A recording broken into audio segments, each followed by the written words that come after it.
السلام علیکم، کیسے ہیں ناظرین؟ امید کرتا ہوں آپ سب خیریت سے ہوں گے۔ ہفتے کے دن کا وظیفہ۔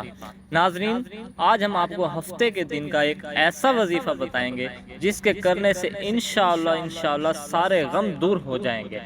حضرت امام غزالی رضی اللہ تعالی عنہ فرماتے ہیں، میں نے ان سے بہت کچھ پایا ہے۔ ہر ہفتے کے دن آپ نے 100 بار یہ پڑھنا ہے، لا الہ الا اللہ۔ نماز کی پابندی شرط ہے، خواتین مخصوص ایام میں یہ عمل نہ کریں۔